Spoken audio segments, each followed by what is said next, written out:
and Zora, I believe we're streaming to today.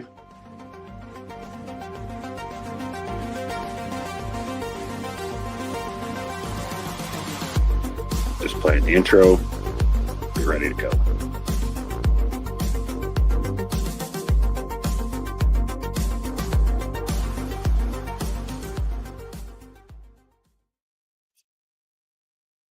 All right, there we go. Welcome to the Superledger Podcast, number 110. Sorry for the mix-up. X rugged us early, still giving us some grief. But the show goes on. Town hall style today. Anything goes. All are welcome to come up and speak. Superledger Podcast is a podcast highlighting the projects, builders, movers, and shakers and communities in the Web3 space. Ideas and conversations here are not to be considered financial advice. Please do your own research and consult with a qualified financial advisor before engaging in any crypto, stock, or commodity we may discuss here today. The views expressed here by hosts, guests, and speakers are their own. Sponsor of today's show is Corium Community DAO, hub of resources and networking opportunities for the Corium ecosystem and beyond.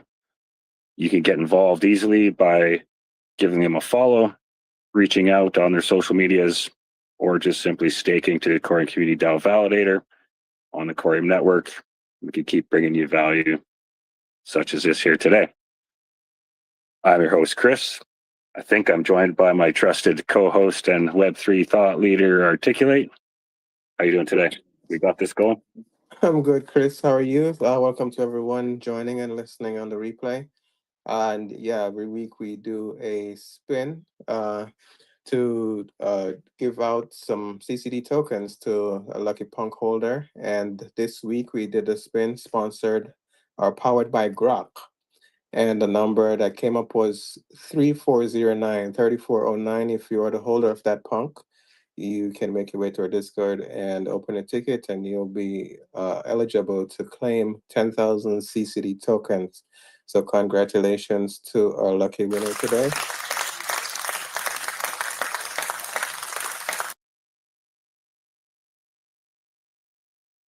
Nice. Well, let's get into it. Wide open space today. Anything goes. Send up a request if you want to come up and speak, and X willing, we'll get you up here today.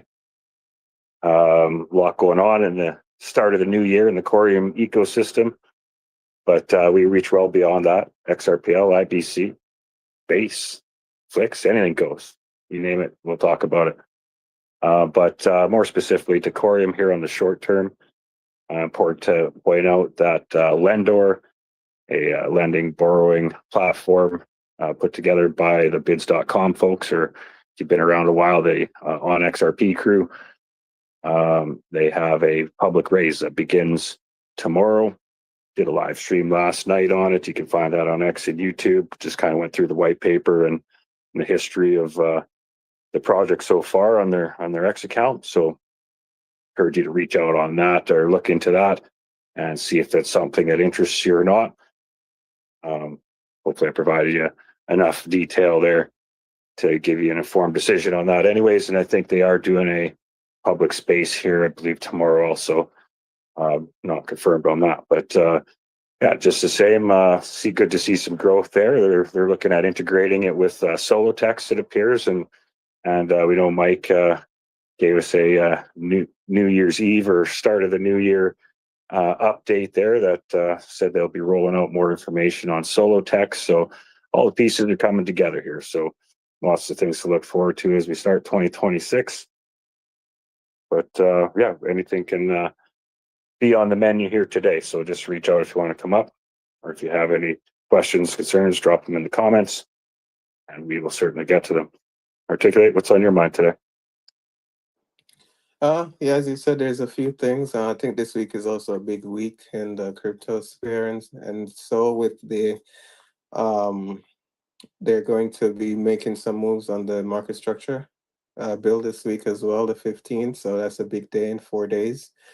And I don't know if it's quite timely or not, but I did saw some news circulating on X today about X announcing smart cash tags. So just like how you'd put dollar sign or the ticker for anything, in the future when they do release it, you'll be able to, I guess, click it and get charts and real time pricing for specific crypto and stock um, projects and companies. So I think that's going to be good because of the user base of X. It's pretty huge, large worldwide. And, with that amount of people exposed to crypto, um, in line with what's happening in with the legislation, could be something brewing there. But yeah, pretty exciting to see that their integration. I think Solana indicated that they're one of the first blockchains that's going to be tapping in with this, integrating with X. And I do understand that it's also smart contracts. So it's not just tickers. You're going to be able to query smart contracts for projects. So you could do your due diligence right from your timeline, right from your feed. I think that's going to be bringing it full circle for people who run projects and for people who are looking into projects. It's make your research a lot, more closer to home. It bring it the tools and the resources for you to not even leave the app, but be able to get real time information and analysis on projects you're vetting or looking into. Yeah, for sure. And even more important is something that you brought up. You're one of the few people actually I've ever heard speak of this. Maybe I'm just stuck in my silo here too much, but the Grokpedia, getting verified on Grok. You're definitely one of the first Corium additions onto there, and what you're doing is etched in Grokopedia forever. There, one of the early ones, becoming more and more relevant. To get yourself a presence on there, right? If Grok's going to start providing, X is going to start providing stock research and stuff like that. It only makes sense to get yourself well integrated with Grokopedia.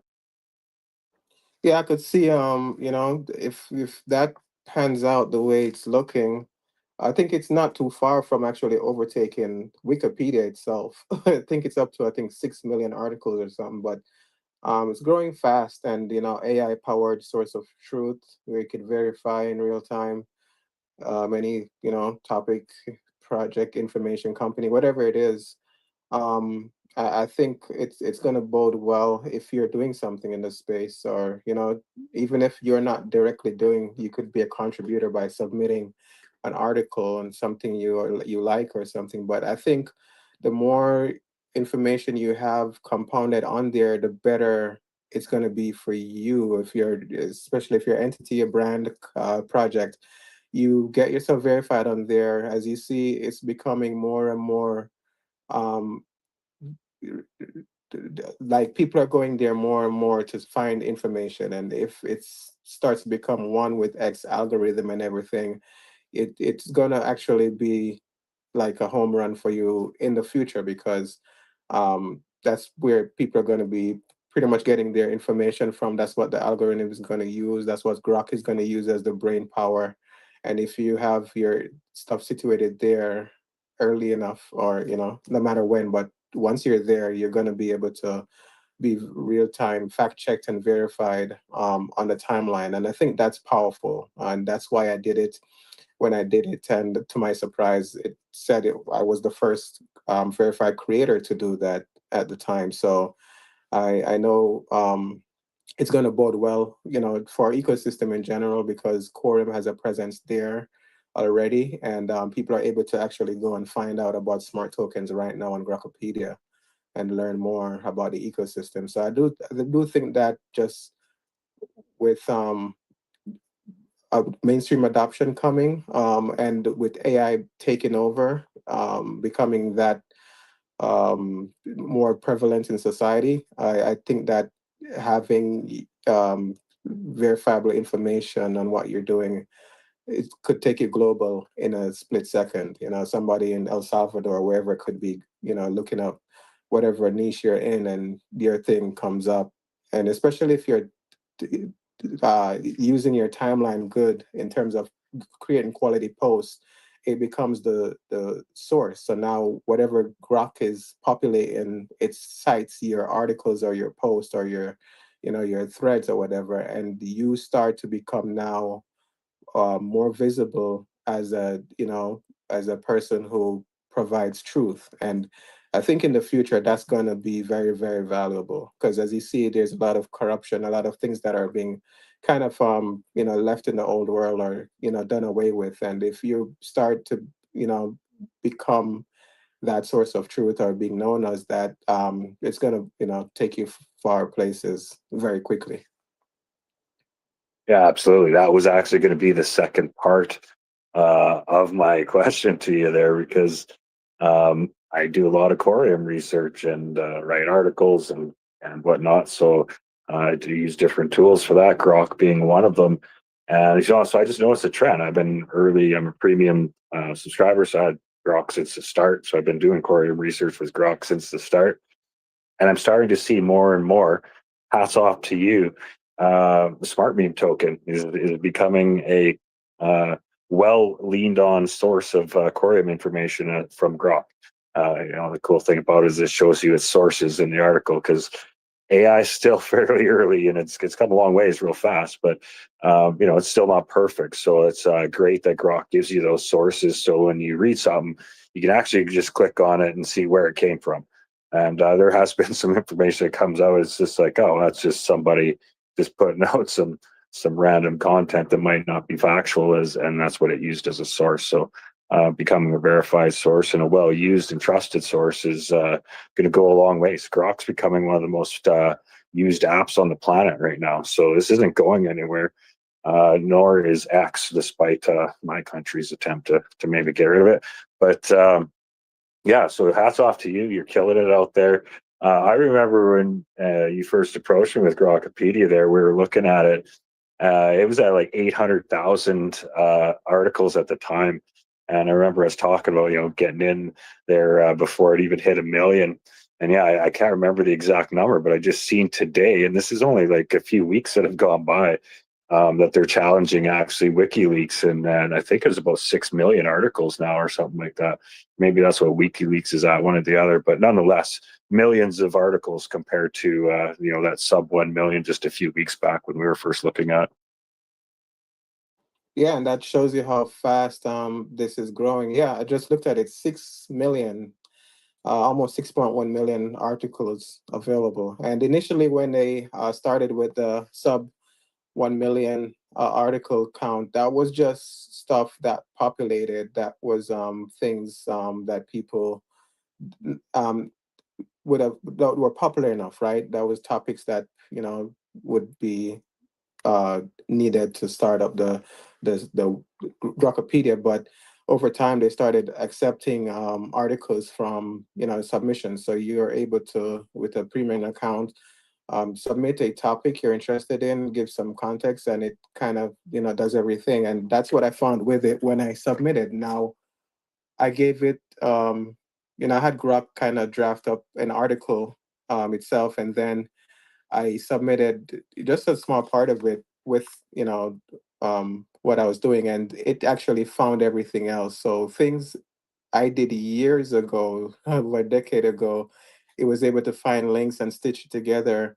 And it was one of the articles have like 41 sources that it kind of went through and did some deep dive on my history to verify that what I was saying was true.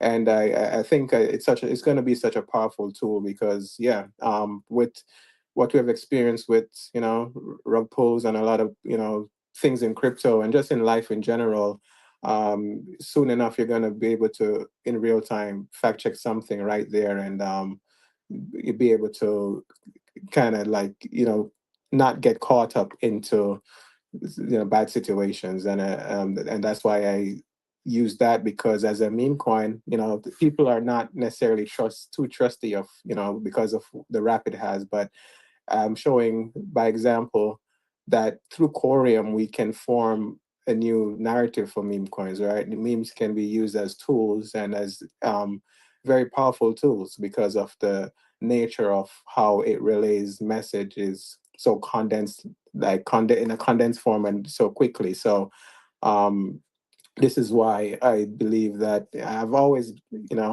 been the loner sometimes on this, but I do believe that memes always is going to have a place in society and in finance and in the highest levels, and to the point where um, possibly it will have a subject or course in college or in school in the future, because it's communication, and if you can communicate effectively, like, people get it across the board. It doesn't matter what spectrum of intelligence you are. Like, you put a meme out, people who are in corporate finance, people who are in the streets, they get it. Like, everybody from every corner of the spectrum gets it. Age limits, whatever, and that's how you I can leverage it. We can leverage it to teach instead of just nothing, having a bunch of nothing that's out there. And that's why I decided to do with the Smart Meme project on Corium, is use it as an educational tool. We're learning from hieroglyphs on the, and about our history. Like, we see the Egyptian to like pyramids and things they left. It was just diagrams, pictures of, things that happened, and we're interpreting it how we can, and, basic things. But memes are the same way. Like, you put it together, and people in decades from now are going to be able to understand our timeline based upon our memes. And if we could use that to become like, an educational tool, I do see huge value in that, because it doesn't stop it at a demographic at that point. Like, you're teaching the world by just putting out educational content through that format, and it has the potential to go viral. You do that, then you're making it a lot easier to people understand and get crypto and be onboarded. So see huge value and upside in tools like that. Yeah, me too. And especially, if you make uh, good educational content go viral, that's the other, great part about a meme is that because they're easy to grasp and share quickly, it's got viral potential, as opposed to an article per se.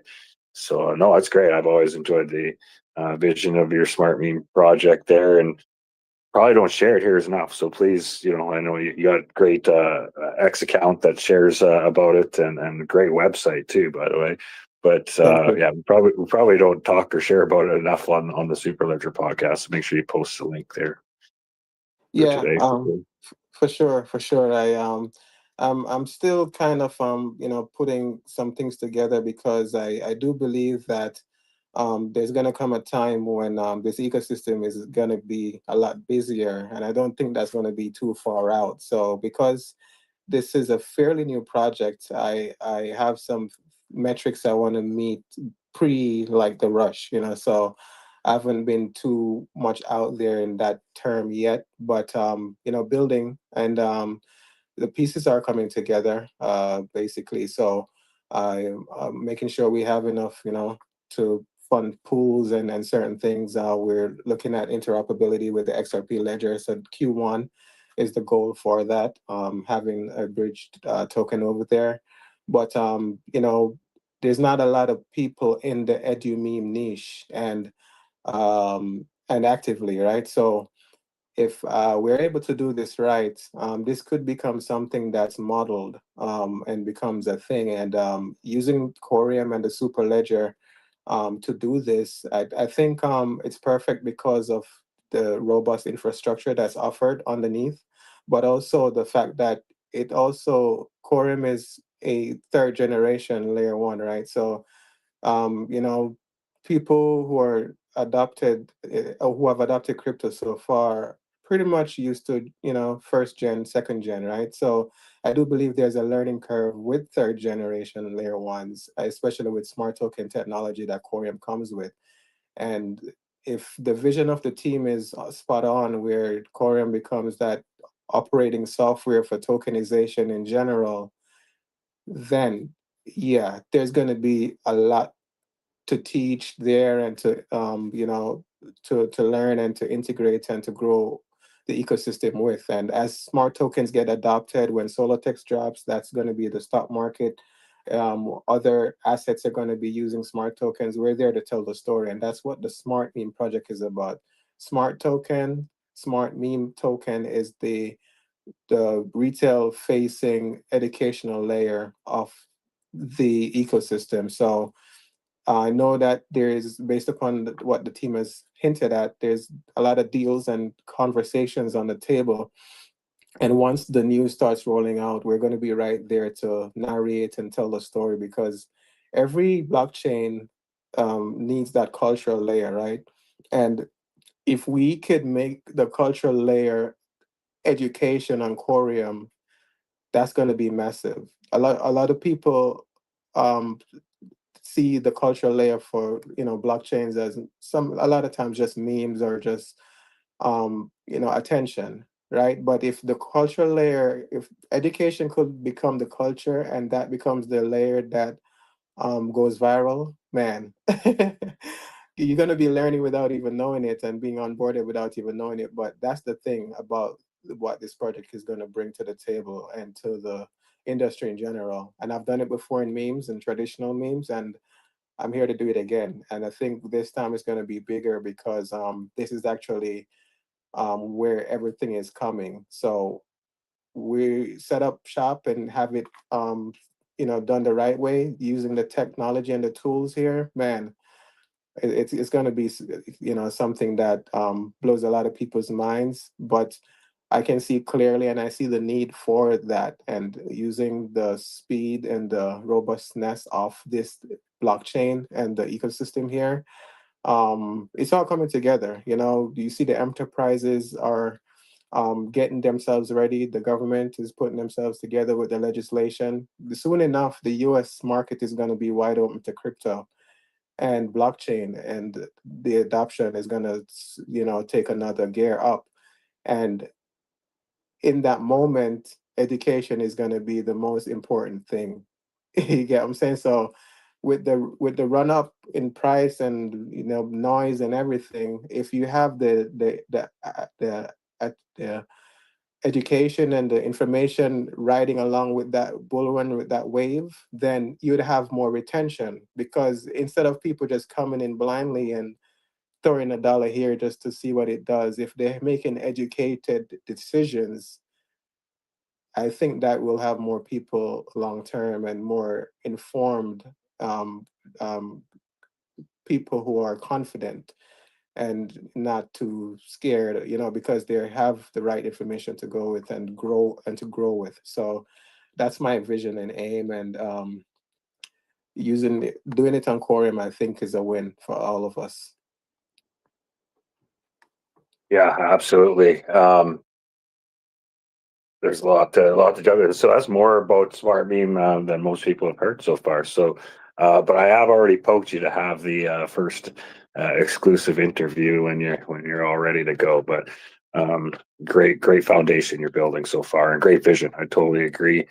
Um, the the space is going to grow dramatically. The other part for me, the education is a big part in multiple ways, not just the technology and the tokens and everything else. It's about the actual function, the utility of a lot of these tokens. We've been around this space for a long time.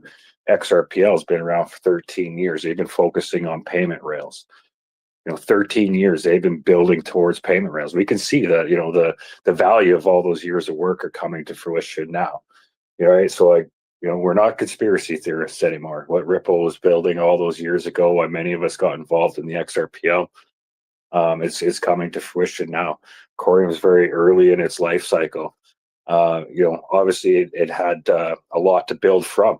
Sologenic's still one of the more prominent platforms on the XRPL. And I see Toasty down here. Toasty, you're welcome to come up anytime. We kind of chatted before there. Anything goes. This might be a good segue for you, but if later's better, that's okay too. I'd love to chat with you today. But there's going to be a big demand for people to understand how this technology can better their lives. You got a lot going on in Canada. You recently heard the UK and Canada considering banning X, for example. You see the revolution in Iran.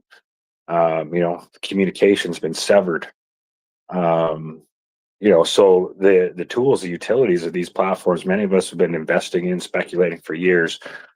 They're coming to their actual use case.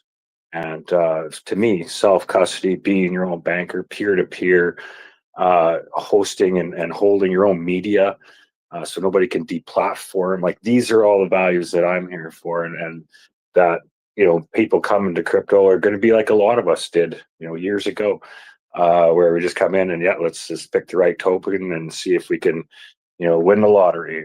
But for those been around for many years and see what a lot of these projects we've all invested in and many of us have made money on even. It's the actual utility that is becoming the narrative now. And how that reflects price, I don't know. I'm still speculating like everybody else here. But the one thing I do know is the usage is going live. You can see that with Ripple and the XRPL. You can see that with the EVM, Canton Network, and what they're doing with all the big banks. These things are happening. Solotex is about to go live in partnership with Texture Capital, who's well entrenched in the Canton ecosystem. So like, you start looking at all these puzzle pieces fitting together. Why does Corium? Why was the bridge to the XRPL so important? You know what I mean? So like, all these things, we've been here years watching and speculating and trying to figure out how all these pieces are coming together. They're coming together, and it's an exciting time. But there's going to be a lot of education needed around that. Sorry, I forgot. I don't have my trusted co-host here, Toasty. I'm trying to approve you.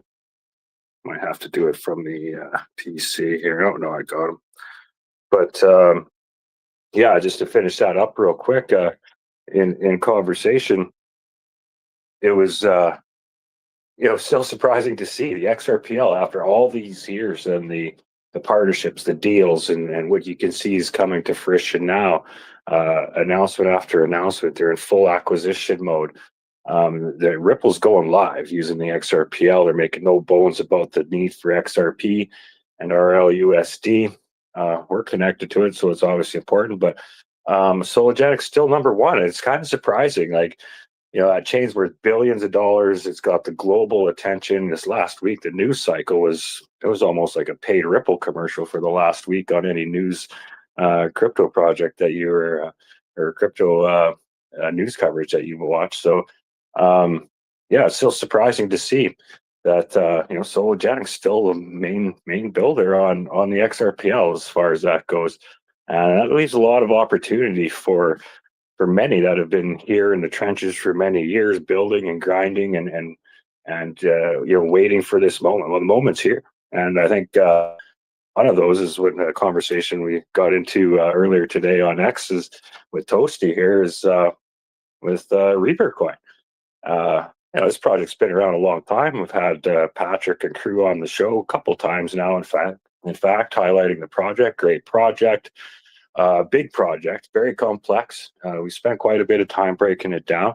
I have spoke to Patrick here this morning. We are going to line up another live stream here very soon, and it's been changes, but subtle changes. I don't think there are any big changes to really justify the big price increase we've seen in Reaper token here lately. I think it's just people are starting to understand it.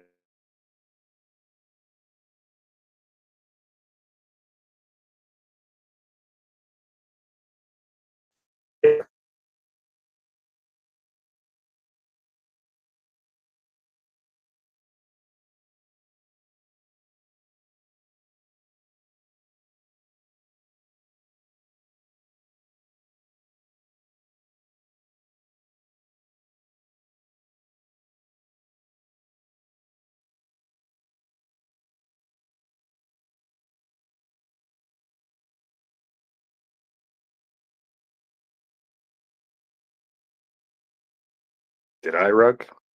What's going on? I can hear you now. You're coming in and out real bad. Can you hear me? There's Toasty. Right on. Yeah, thanks for joining us. Sorry, I didn't realize my audio was giving a hard time here. Yeah, thanks for coming on. How you doing today? Doing great. Thanks for having me. I just kind of listened in there. I heard you mention my name. Like, oh, better pop up, say hi. Yeah, I don't know if you noticed, but during your space, we didn't take your number 8. We decided on spot number 7 instead. Well, still climbing today. Nice. I've been keeping up here this morning, but yeah, Reaper token's been on a tear here lately. I know there's been a change to the distribution of XRP, but not so much the amount. I think just the frequency. Is that right? Yes, that's absolutely correct. The XRP that goes out directly to RPR holders from the drip fund switched from 2 weeks to now hourly. And we're hoping, fingers crossed, by the end of the week, Patrick's working on a snowball app. So holders will have the option to where when the XRP comes in, they can have it set up to auto buy Reaper, and hence that will hourly compound their holdings. Which I have a nice little post that kind of extrapolates out the math on that. Which end of the day is roughly like 140% APY on a conservative guesstimation. Wow, that's attractive indeed. That'll get some people looking that way for sure. No, that's great. So yeah, you just like I said, something might not be familiar. We've had it's been a while. Looking forward to having Patrick on again here very soon. Been change of name as far as the project, not the token, just the project. Is that right? Yes, that's absolutely correct. And I had a short little space with Patrick last night. We should have the new website out soon. So the new name is actually Capital Revival. And on the logo, we kept Repare Pro Renata, which kind of stands for RPRs, kind of how we tied in the old with the new there. But the new name is technically Capital Revival. And like I said, hopefully real soon we'll have the new website up. Due to advances in AI, we've really been able to cook on a lot of coding behind the scenes lately.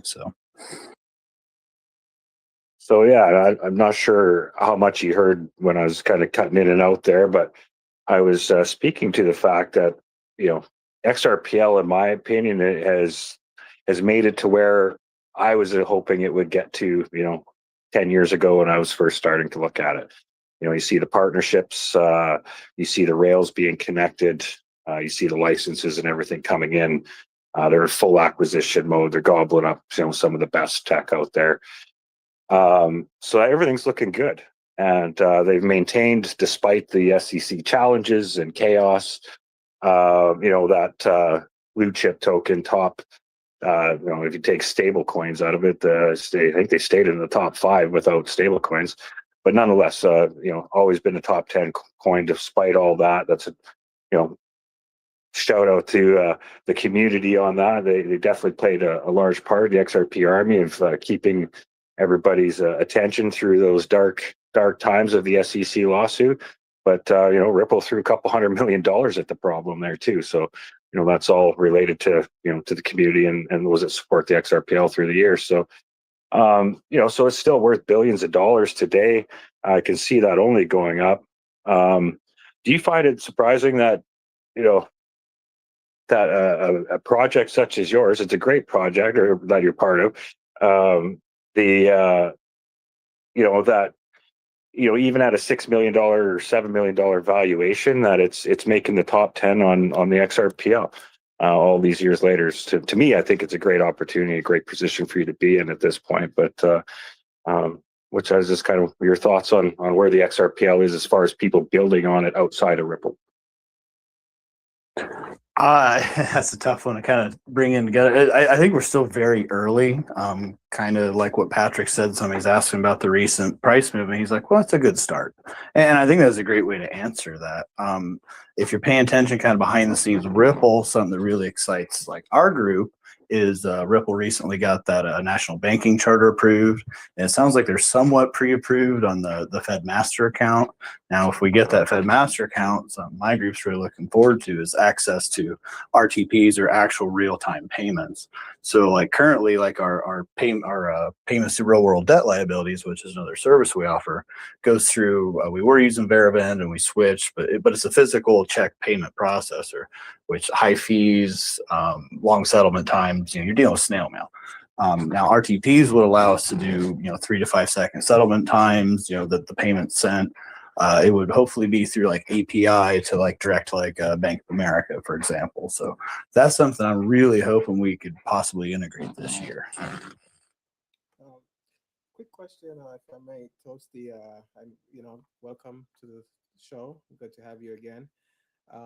Two things, right? I know that recently copper was added. I know they do precious metals. I've been in the ecosystem since start, I guess. I've been holding the Reaper token, the Ascension, getting the drips all these years.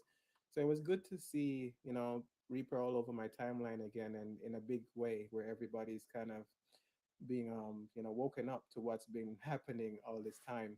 But yeah, recently saw that added the trust line for copper, so you can get a bi-weekly drip of gold, silver, Bitcoin, Litecoin, Ethereum, and a few other ecosystem projects. But also they added copper now, and also I do understand with the rewards it scales, right? So as the price of Reaper coin goes up and XRP, I guess the amount you get per hourly drop for the XRP goes up as well.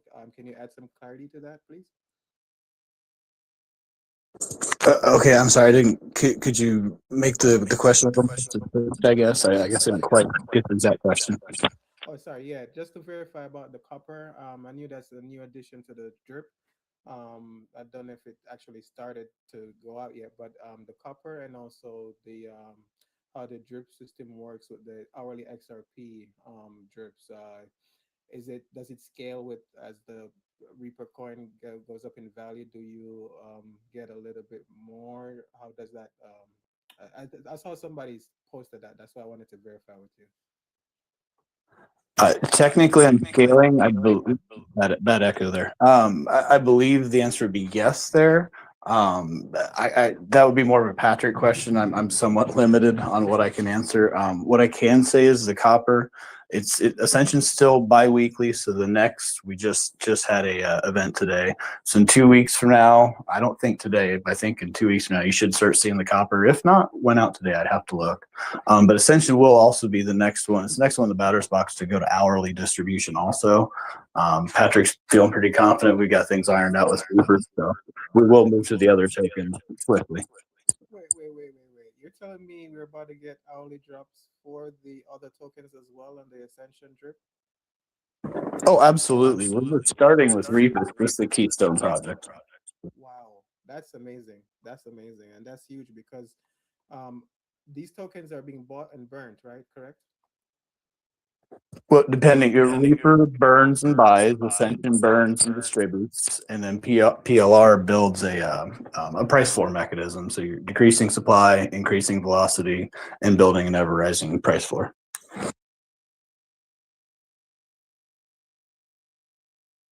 All right, so you guys have accumulated a pretty good war chest out there and been distributing the bullion for some time. I wouldn't be able to say a date on it, but I know it's long enough that anybody that's been getting that drip for since the start is smiling really, really large right now with the price of silver and gold. Oh, absolutely. And I think silver's still got plenty of legs to it. Yeah, for sure. How long has that been going? The bullion drip there. It's got to be a couple of years now, isn't it?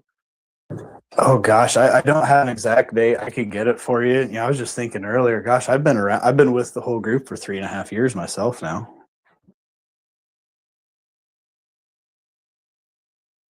Yeah, there you go. So yeah, I've been dripping out bullion since well before it jumped up there. It's great. Articulates. I got to get you brought up here. What's going on here?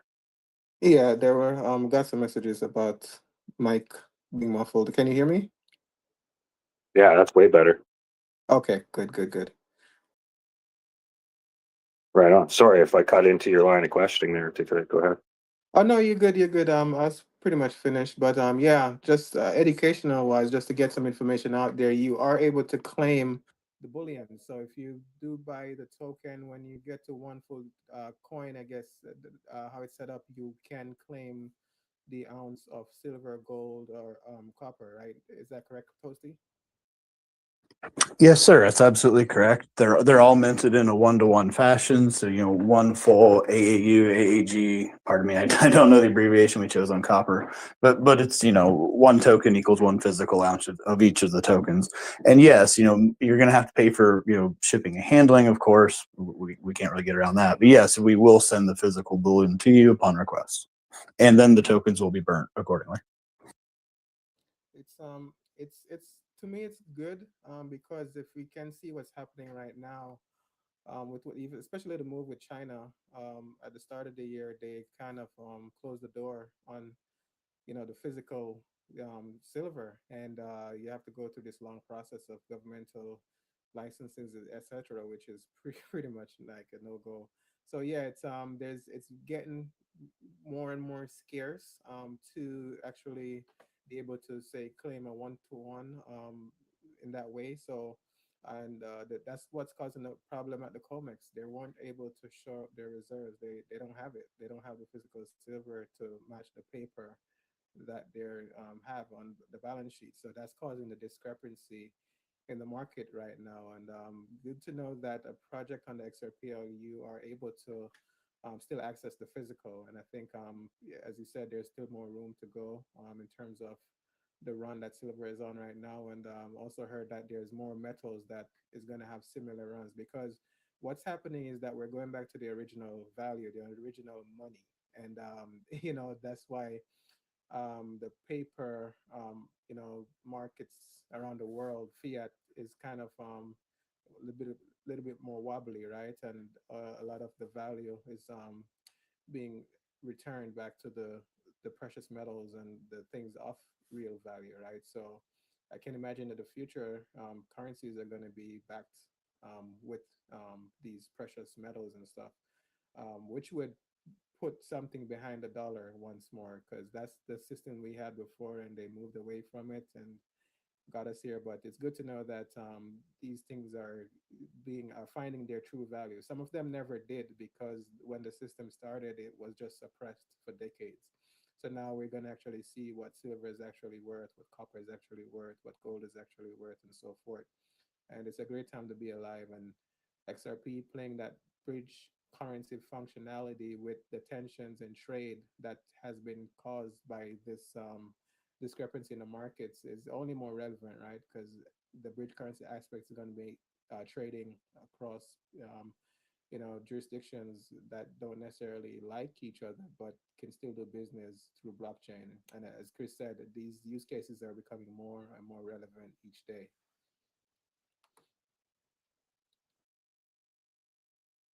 Yeah, you bet. I'm not too sure what's going on with X today there, but when I let NTO up, it cut your mic back in half there where it was before you went down and up, and I still can't add you as co-host there. But NTO, seeing as you chomped into Articulate's bandwidth, how you doing today? How's your mic doing? I didn't actually press to be coming up here, so I don't know. Unless I pressed it accidentally.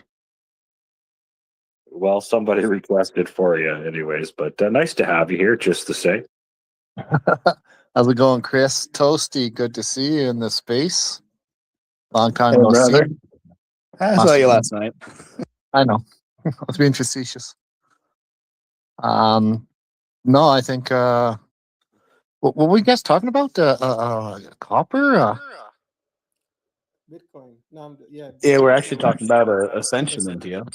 Oh, Ascension. Yeah, that they freaking took off here, 200% or whatever. Where did that come out of? Yeah, I think about 250% for the last 24 hours, I think. Is that Patrick? Yeah, that's our number 2 token. Number 2 is it came out second. Okay. Well, good to have you in this. Good to have you in this space here. Anyway, here. Yeah, I really have nothing to say at this moment here, Chris. It's not the end of the podcast yet here, so I'll wait till then. All right, sounds good. Maybe step down and see if Articulate gets the other half of his mic volume back there. Not too sure what's going on there, but no problem. And yeah, I mean, it's good to see. This is a good project for many reasons. They have a I don't know if it's the proper name for it. It's been a while since I looked at it, but a constitution, basically, some principles to follow, some ecosystem partners that are under that umbrella, and there's a lot of good going on there. So I'm always willing, eager to get the what used to be the Reaper crew up here, but I'll have to get the new name under my tongue better. Capital Revival. Now we'll still answer to Reaper. That was a really good space yesterday on the Lendor. Very informative. Well done. Well, thank you, sir. Yeah, and Toasty, thanks for reaching out today. I was happy to see you guys reaching up the charts there. It's no problem on my end to see you guys take down the IOU Corium on the chain over there. And I see a lot more to go to. I mean, I think, correct me if I'm wrong. What I've seen is, just that change to distribution is kind of just caught the attention of, people at the right time, and that took a little longer look at what you guys have been doing all this time. Nothing's really changed otherwise. As once you look into it, it kind of speaks for itself. Is that what we're seeing here? Or do you attribute some other force behind the recent surge? I think you're hitting the nail on the head there. Yeah, I think it's just and I honestly wouldn't have predicted. I would have thought physical real world checks or real world debt liabilities would have done this, but no, just the switch to hourly distribution and people getting those notifications every hour. Bam, XRP. Bam, XRP. I think that's just really been the catalyst. And I did want to point out, I think you're on the Ascension and Reaper list, but I don't think you're a Pylon Pillars project. Corium, correct? Yes, I think because I do get Corium and the Ascension, but I don't believe that it's listed on the pillars. Yeah, you're correct. Yeah, you might want to see about applying for that. So that'll help you get a rising price for it too. So, which many projects, that's something, a risk a lot of us face is, a lot of big sales is really driving the price down. So. And also the way it's set up, anything that's sold into the price floor also gets burnt, which further decreases the supply as well. I always forget to mention that part. Interesting. So that's probably a good way to kind of utilize the IOU Coriums on there on the XRP ledger. Could probably have a conversation, right, Chris? Get something going. Yeah, for sure. Yeah. One. I'm just looking at, X is rugged, something bizarre here. I'm hearing myself on my phone. Strange. Yeah, I was just saying, we have CCD token that's bridgeable to the XRPL too. We just haven't, had a campaign or moved forward on that, but definitely doable. So yeah, it's just lots to look into. Like I said, I reached out to Patrick there, thanks to Toasty. Catching my attention this morning, and he's agreed we're going to do a live stream. I think though Patrick's been on the show a couple times, and it's great. I mean, at explaining it and answering questions, we spent hours. So I mean, you can't ask for much more than that. But I think there's value to have a video component, to have a live stream, and we can have this conversation like we have in the past about all these projects. Last time, I think Pillars was just going live when we spoke. And then all get together, immediately following that stream and have an X space to answer any questions. So that's what we're working on moving forward. You can stay tuned for that in the weeks ahead here. Looking forward to that conversation. It's just a great project, and it's just the reason why I wanted to highlight it today. It's just good to see people that just grinding, working, and not getting caught in the chaos and the fray, and finally getting recognized for what they've been doing all this time. It's always just good to see as a member of the community. So appreciate you coming by, Toasty, to shine some light on that. Chris, it's the feelings beyond mutual. You were great to me and Patrick. I remember we stopped, spent hours with you, and then immediately did like another 4 hour space on mine following that one we did. And it's just always been great. I love the camaraderie, and obviously, I was just poking a little fun. Hey, we're gonna take your number 8 spot, but totally just in fun and jest. I want to see everybody succeed. All boats rise together, right? Yeah, I was just going to say, I think we've heard that from the XRP community for a while, from Brad, right, from Brad even. But that's what this is kind of what I was saying earlier. I mean, you're aware, but sometimes you just take note. Like, man, these friends and people that I've been blessed to surround myself with, have on the show for conversations, that have been here as long as I have, grinding, and had that vision of what XRP was capable of. We're just starting to see. We've had successes between now and then, obviously, but it's just, I think it's the time where we're going to see all these boats start to rise with everything that Ripple has contributed to the XRPL.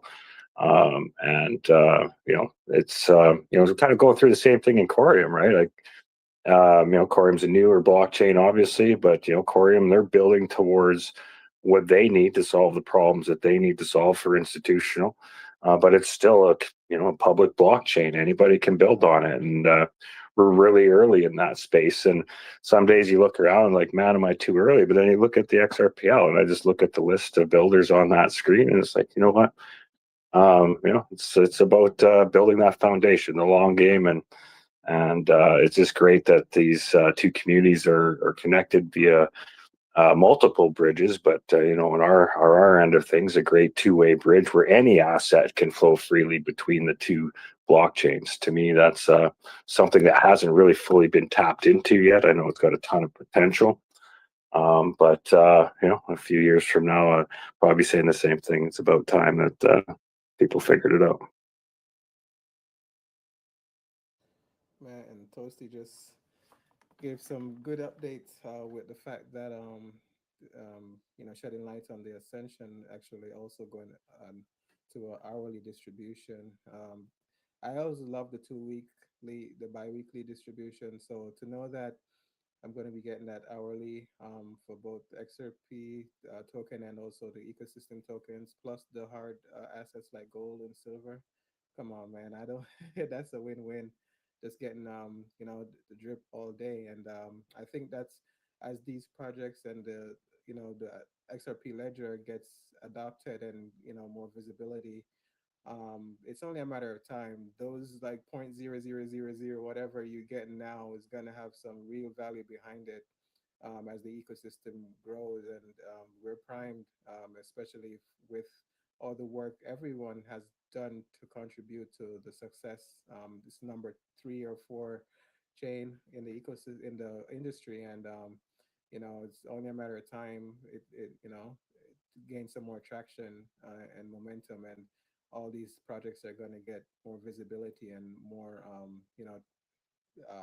people coming into the ecosystem. And I think that's a great selling point. If you have new people who come into, say, the XRPL ecosystem and want to learn about XRP and the projects there and stuff, if this is the doorway for them, I don't think they'll ever leave, because you get in a drip every hour, forever pretty much for the life of these projects. It's something that is the crypto dream, right? You come in, a lot of people have bad experiences, but if that can be a first experience for anybody, I see a lot more retention in the space. And I think going forward as the market matures, that's going to be a big theme. Like, it's not going to be that heavy turnover anymore, because one, based upon, say, the market structure and the Clarity Act, might have a more stable market, because I do understand that with especially the market structure bill, it takes up that manipulation um, tactics and strategies that has been bugging the market, forever. So if those are wait, am I Rugged? Can you hear me? Hey, your volume came back when I let creative up. Yeah, you're sounding real good now.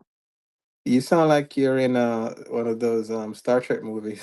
It sounds like a double up mic, but yeah, just saying that I do believe that with the adoption that's coming, projects like this are going to be a great doorway for people, new people to join the ledger and the ecosystem. Go ahead, Toasty. Oh crap! I put my hand out. I lost my train of thought. Sorry. No, I was wanting to tell you something Patrick had cooking next. I can't remember what it is now, but I'll let you know if I come back to it. No worries, no worries. I'm sure it will come back to you. Yeah, X is doing a lot today. But yeah, Chris, go ahead. Yeah, no problem. I just sent you another co-host there if you want to try it out. But I see Creative Lava's come up. Welcome, Creative Lava. How are you today? Hi guys. Hi everyone. Nice to see you. Nice to hear you again. Long time, long time. So strange. That's science, you know. I come up and the sound is back. Volume is back. Who knows if it's not science? NTO took it away and you gave it back. There we go. Yeah, I just wanted to say I wish everyone a good successful year. Last Sunday, I was just listening to you guys while having a dinner in a nice restaurant in the Eternal City on speakers. So a lot of people were complaining to the waitress, asking who the fuck is this guy by listening to the Superledger podcast in a restaurant. But yeah, as the owner is a cousin of mine and family members, he told the people to STFU. So it was pretty fun listening to you guys while having the best meat of my entire life. My cousin has a restaurant in Rome with a 5 stars TripAdvisor rating, and he's specialized on raw meat only. So I've never eaten meat sushi and stuff like this. It was fantastic. If you ever happen to visit the Eternal City, go visit him. And yeah, make my name. He gonna treat you well.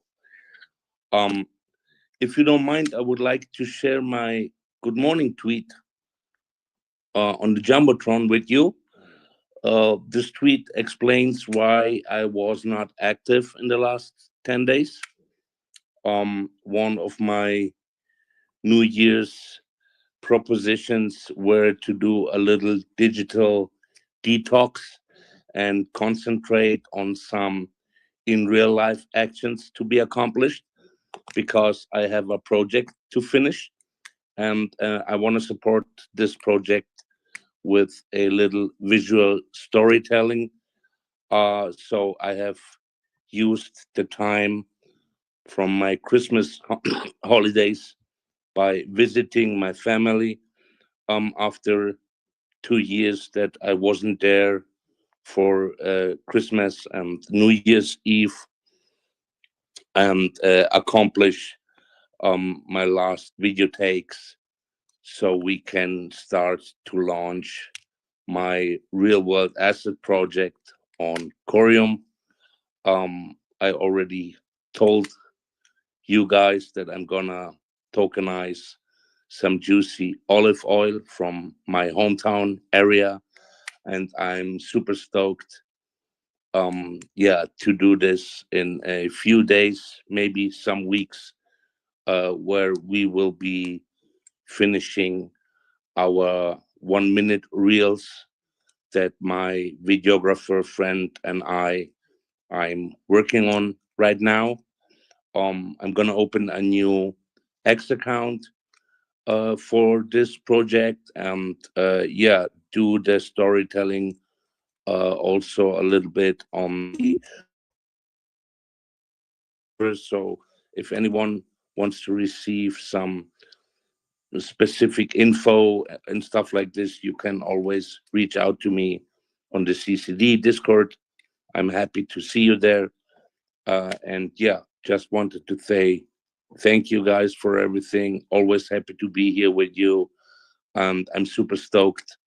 And I feel that we will have a super successful and amazing year with everything that will be launched, from solo tax to several projects and the entire Corium ecosystem. I'm pretty sure that the year 2026 will be a fantastic year for all of us. Nice. Well, happy to hear that you're sharing the Superledger podcast in other parts of the world, whether they wanted it or not. So I appreciate that for sure. And definitely looking forward to watching your story unravel as far as your project that you're diving into there. See, Toasty's got his hand up. Yeah, I sorry, I remembered what I was going to say there. It was basically just to a comment I think Arctic was making, where he said, regarding the drip payments, he said the life of the project. Well, we hope that to be infinite and or indefinitely. And what I mean by that, and I can't tell you how far along the completion, I know well over 50%, especially with the advances with AI encoding. But the goal is for the entire ecosystem and all functions to be completely 100% fully automated. And the goal ultimately is to have, multiple servers and nodes set up to where basically once it's fully automated, we can just walk away and then we could be long gone and the system will carry on its own. So, I mean, that's the end goal. So, And if I know well enough, that probably means well beyond our Earth as we know it even. Yahtzee. I'm looking forward to catching up with Patrick. I love it just blows my mind every time I talk to the guys. It's amazing what some minds can do. It's definitely a far greater mind than mine, but yeah, really impressive to learn about these initiatives that he's undertaking and with the community around it. It's the other thing that I was reminded of. I was kind of looking at the stats there page of the token that you posted there on the XRP scan list, and you got like 17,000 holders. That's an impressive community, and you bringing the value that you are to that many people. There's going to be a tipping point where like they say, you don't need the whole herd. You just need to intrigue about 30%, and then the rest is just a natural flow. There's going to be that point. Like, you can talk about the short-term gains of Reaper token here in the last 24 hours or last week or month, but there's going to come a tipping point where everybody gets it, and sees what the economic system that is being built there is really all about. And yeah, I'm looking forward to it. Like I said, I'm here to document and share my journey and give a stage to anybody that's in this community that wants to come up and share about what they're doing and what their journey is. And this has certainly been one of the better projects I'd say I've covered on the show. Not to say that others aren't good. This is definitely one I've always been interested to keep following and seeing how it progresses and seeing how consistent it is. And like I said, it's all positive. I haven't really seen anything that made me raise my eyebrow, and that says a lot in this space. It's hard to do on crypto Twitter, especially. So yeah, no, it's a really good community, and I'm just looking forward to more conversations ahead. I can guarantee you guys that. Oh, Chris, I appreciate all the kind words. I truly do, and I'm really excited to get you and Patrick together again. I'd be willing to pop in video if you want. I'm not afraid to show my face, but I don't know what your plans are. Not trying to interject, but yeah, always happy to join you guys. And again, thank you so much. I've always loved you. Just always been so welcoming and supportive, and I like that. There really is a good supporting group. Like we uplift many projects. Like for example, Zoj, Schmeckles. We just took on Shroomies. We're always looking to support the XRP as a whole. Now I might be biased to Reaper a little bit, but again, I still want to see the entire XRP ledger succeed.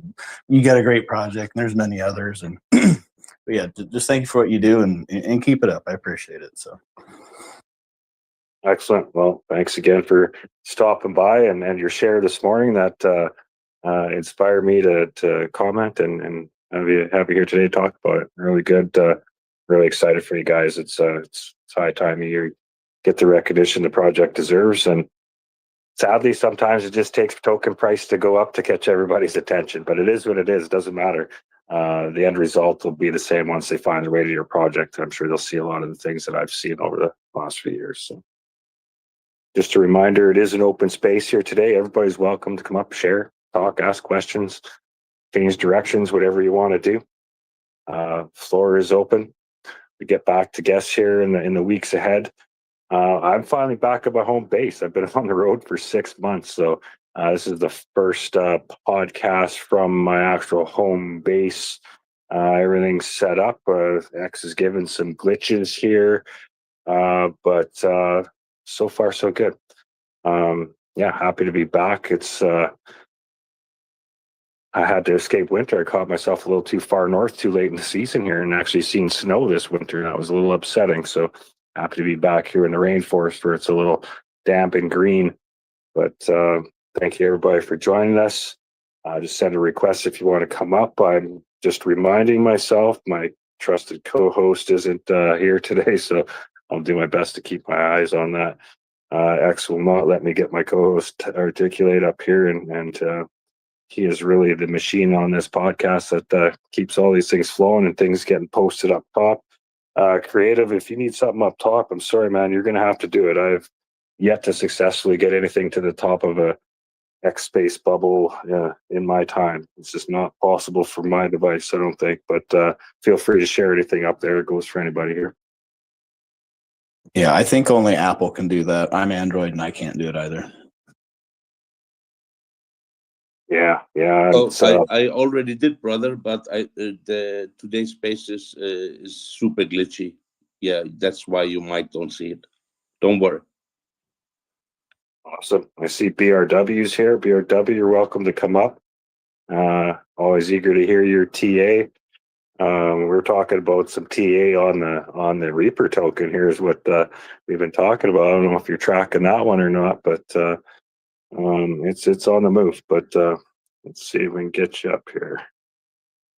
Let's try the co-host again one more time. See. Yeah, for sure. Just let me get to the computer for that one.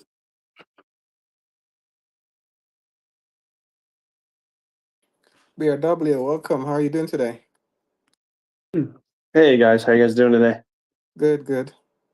Oh, thanks for having me on. I feel like it's been a little bit since I've done these spaces, at least for me. Been so busy. I'm sure you guys had a good holidays and all that. But yeah, I'll kind of give you guys some insight here with the market. So a lot of things have actually happened over this first 10 days, just about. A lot of bullish narratives, but of course, as we all know, like just because something's bullish, we've had so many bullish news in entire 2025, and then it just the price never reflected on that. So it's always like, oh, it doesn't matter if it's good news or bad news, price is going down. Well, we had to adjust our like the missing piece to all this, and we had to figure out, well, what's the driver? Why did we crash so hard the last 6 months? I know some of you know this, maybe some of you don't, but the missing piece was liquidity, and this is something I've been talking about a lot in my posts because that really is the center of what drives price, right? It's the fuel that drives price, right? Of course, you're going to need the demand to go with it, but it's very important to have liquidity. And so when you understand like how money flows through our world economy, it's kind of the central bank's job to take advantage of or at least to adhere to mandates. That's what I'm trying to look for, mandates, right? So they have to curb inflation. So when they do these things, central banks do all these things where they'll siphon money pretty much out of the markets. And so governments and central banks have been pretty much absorbing the liquidity out of the markets. Now, is that something we should have known a while ago? Yeah, I think so. Right? But it's really hard to know that, right? Because the narrative for the longest time has been, well, Bitcoin cycle, 4-year cycle. And that's been what's been distracting us from really where the real cycle has been coming from, which is actually coming from the refinancing of the debt. And so that's why this extended cycle, which is not 4 years, it should be 5.5. This is actually where things are actually a little more, it makes a little more sense. So we're probably still another, about a year, maybe just a little over a year left in this bull run. So altcoins have a big move to go. This is definitely a year for the altcoins. And, the hardest part was trying to figure out, well, where is the bottom, right? Well, I think we're at the bottom. I don't know the exact prices. We're just about at the bottom here. Pretty much I said it January 1st. Bitcoin did the same thing January 1st, 2023. I think alts do it the same thing, but 2026. And so with that being said, there's a huge shift that's happened already with global liquidity and the injection into the markets. So December was a big month where we finally had a lot of things change, where the governments or central banks, I should say, they are no longer absorbing that liquidity out of the markets. So, and I'm going to maybe tackle a question you guys are probably thinking in the back of your head. You're like, well, if Sologenic and Corium or XRP or whatever, if they hit these low numbers, maybe not XRP, but your favorite altcoins, if they're really low in price, and you're thinking, well, it's going to take forever to get back into these high prices, right? Well, that's a deception. Really, you don't have to worry how low the price goes as long as it holds its structure, right? And here's the funny thing. If you guys are obviously Corium and Sologenic holders, Corium's holding its structure. It's still in its trend. Sologenic is holding its structure. We really wanted to close 17 cents. And so these are key targets for the end of the month. But most importantly is that with the structure, with the price being as low as it is, all you have to do is restore that lost liquidity, and you're already back at prices that you could see 60 cent Solo, you could see 30 cent Corium with just a very little amount of liquidity injection, because there never was liquidity to begin with. So it takes a little bit to move it back up to prices that are really high. So I wouldn't worry about that. Like, oh, no. The demand is there. That's what's going to keep the price relative. We're going to get that price levels here very soon. All we're missing is that fuel. And so, if that's me telling you guys for a peace of mind, I wouldn't worry at all, because this month, and I think Articulate, you were saying even earlier, I'll end on this last point, how there's Clarity Act coming out, right? So we got a few things here, and I'll just give you these last few points here, and then I'll be done. But January 15th, I believe, is the Clarity Act, if I'm not mistaken. Then I believe Wednesday, we have the tariff ruling, that's short-term volatility. It's not long-term effects. And then you have a couple of these open interest Bitcoin options and Ethereum, which on the 14th and on the 30th, there's this thing called a pinning. So it pins the price. They get released on dates, which is 14th, 15th, and then the 30th. So this sets up February very well. So I really think we're going to have a high price middle of February for all these coins. So anyways, I hope that helped. Yeah, interesting timeline there. Thank you, BRW. And knowing that there's a few key things coming, to the ecosystem way as well. Mike hinted at this month to break some news, some announcements for Corium, Sologenic, and also the fact that the cohort in El Salvador goes live in February for the Corness Innovation Hub over there. So that's going to be a big kickoff for the smart token technology being used. And hopefully we get some updates on Solotex with a timeline and the beta version. So yeah, there's a lot of news to kind of match that, right? Coming. Yeah, and if I add one more thing, if you guys know that tokenization is been the narrative for quite some time, right? So Sologenic, Corium, and there's a lot of cryptos out there. So if people are suggesting, oh, well, I don't think Sologenic is going to hit a high price. Well, I would think that's every coin's going to hit its all-time high if Solana and Ethereum both break their all-time highs. That's just kind of common sense right there, because they're validating the entire market to break their all-time highs. So tokenization, I believe, is the driver for all of this. And I do believe that there's a tokenization super cycle going on here very shortly. And all of this is a product showcase. So a lot of these coins, they have a product. They're not going to launch that product. Why? Because there's no liquidity, and your product would fail that way. During the liquidity cycle, which is starting up now, in my opinion, well, based even looking at all these indexes and charts, that we're seeing how liquidity is already flowing into it, right? It's just that crypto's the last end of the risk curve. But the thing is, we get the biggest boost out of all of this. So the tokenization is going to be the narrative that pushes up. I do believe it's selective alt season. It's not going to be a true alt season, at least for now. So it's just going to be that I really see that tokenization is going to be the key driver in this next couple of months. Yeah, and I think the White House, or so the Trump administration posted yesterday that we are now entering the golden age. So yesterday they said that. So kind of goes to your point that there's a lot of things coming where it would be fruitful for the economy in general and the markets. So looking forward to that. Creative Love, I see your hands up. Yeah, I just wanted to comment 1 second on BRW's theory regarding tokenization.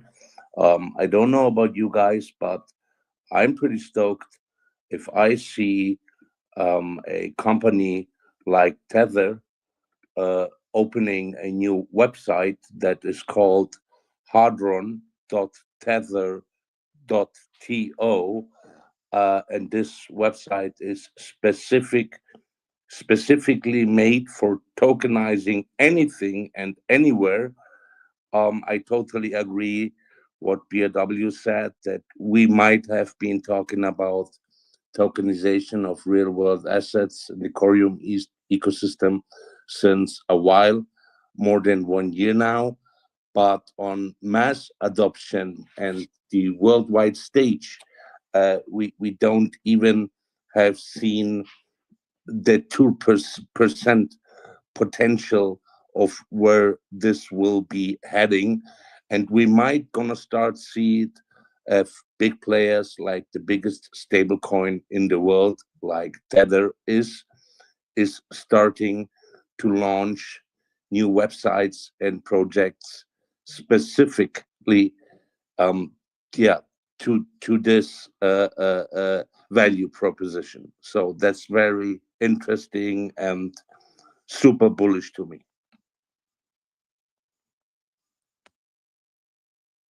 Well, if I can jump in all the sunshine and rainbows here, got a few people in the room speaking that might have some insight on this. One thing I've been watching, and also comes up here, I believe this coming week, is the MSCI proposed excluding of digital asset treasury companies, DATCOs, like MicroStrategy. 50% plus of assets are in crypto from its global indexes, arguing they resemble funds rather than operating businesses. This targeted 39 firms, including MicroStrategy, which holds 650,000 Bitcoin. The potential impact, and again, I think the ruling is coming out here.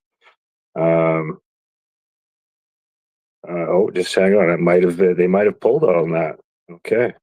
On January 6th, MSCI shelved the plan, opting for broader review instead. Well, there you go. Yeah, I was going to interject there, but yeah, they did rule that a little bit earlier in advance. So yeah, they ruled it in favor of it, which is a good sign for everybody, and that just validates, that crypto's here to stay, and that of course they get to have that on the index. And so that's really good for MicroStrategy and all that stuff. So I guess the next ruling, like I was saying, is after that. I was glad that was over. Now we're just waiting for the tariff ruling to get over, because really we just want The market wants certainty. It just wants these things to get over with, right? So that's over with. That's a big relief for the market. Now we just need the tariff ruling. Just get it over with, and almost I don't even care what the ruling is. I just kind of see it go both ways.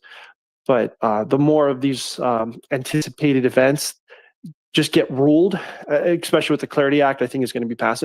This is really good because markets don't care about good news and bad news generally. They care about uncertainty. And that's really the driving factor in all this stuff. So, yeah, I'm glad it kind of just got done earlier. Yeah, that was awesome. I just learned that as I was reading it here. And I was kind of something I was looking towards next week. So it was always, interesting or troubling one way or other, looking at all these things that were stacking up around the middle of January there. So yeah, awesome that hurdle has been crossed because the potential impact of that really going the other way was up to $12 billion of forced outflows. So that would have hurt everybody. It doesn't matter how you cut that up, at least on the short term, right? But so yeah, good. That's clear. And then correct me if I'm wrong. Last update I heard on Clarity Act was that we could be seeing some movement on it here in the coming week or weeks, but by the time it would still have to go to Congress and then to the president's desk. So they're talking like best case scenario. We're still probably looking at March for that. Is that sound about right? Or I think so. I don't know the whole details on it. As far as March, I did look that up and I did see something about that. So what you just said is exactly how I read it.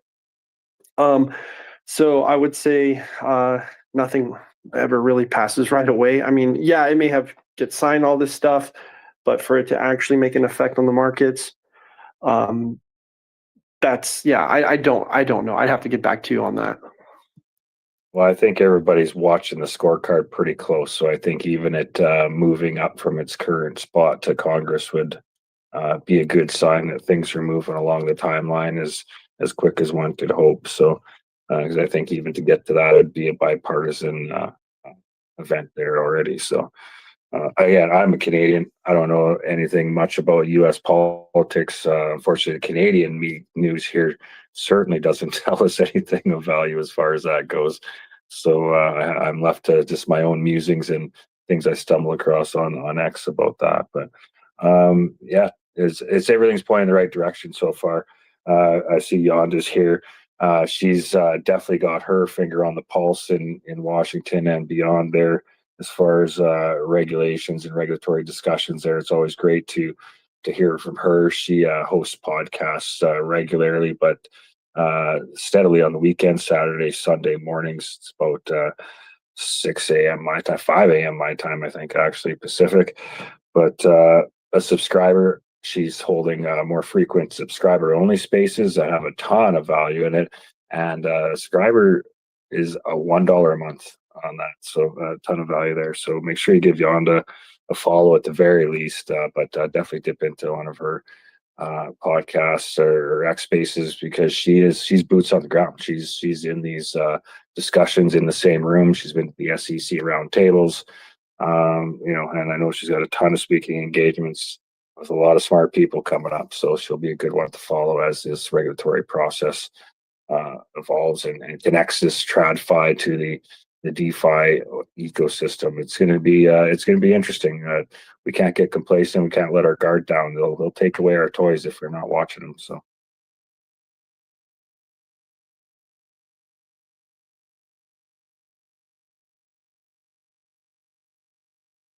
Yonda sent a request. Sorry, I wasn't trying to fish you up here, but you're more than welcome anytime to come up and share.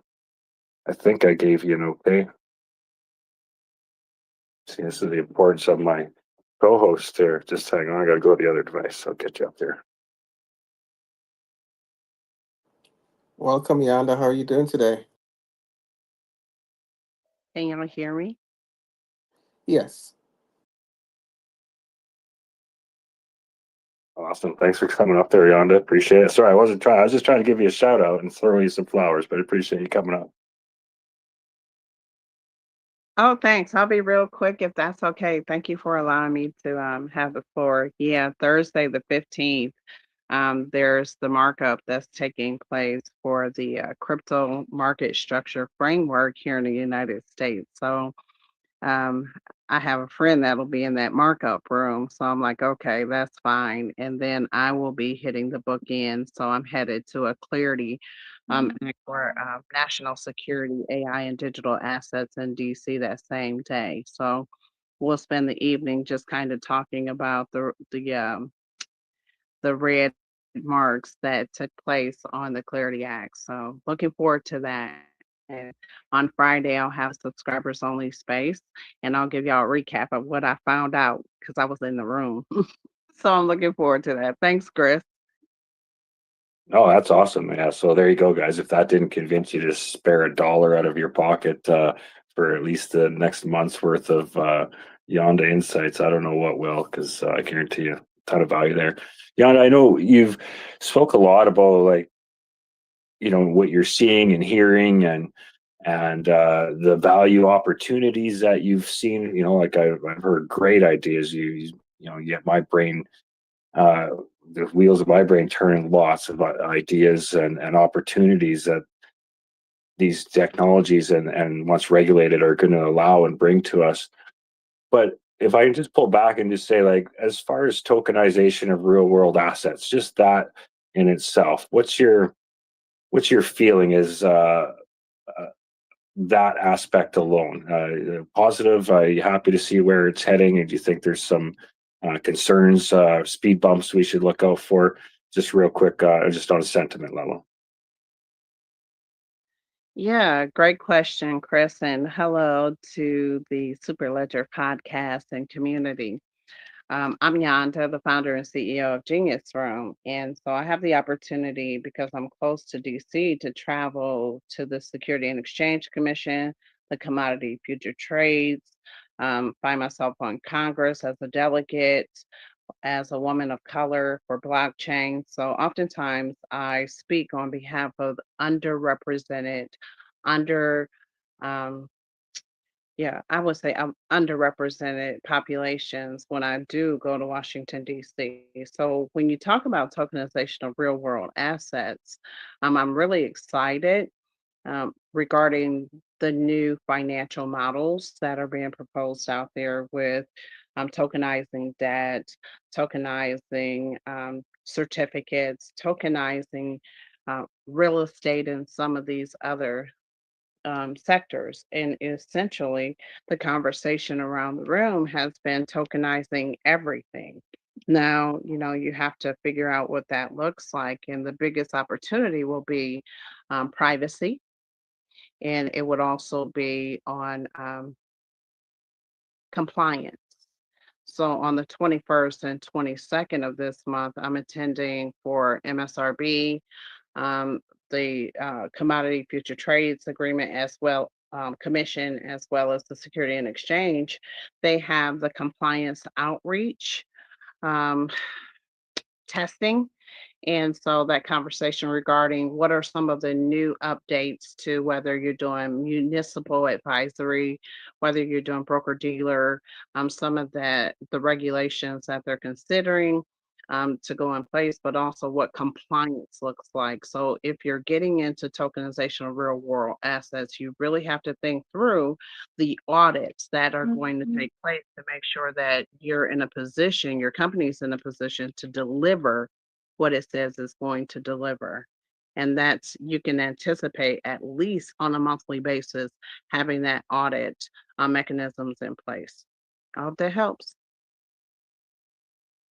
That's interesting. Yeah, it's I mean, as far as Corium, I mean they've definitely taken the regulatory approach. That's what they're building out towards specifically. So as far as that, I'm good. Obviously XRPL, they got Ripple doing what they do, all good there.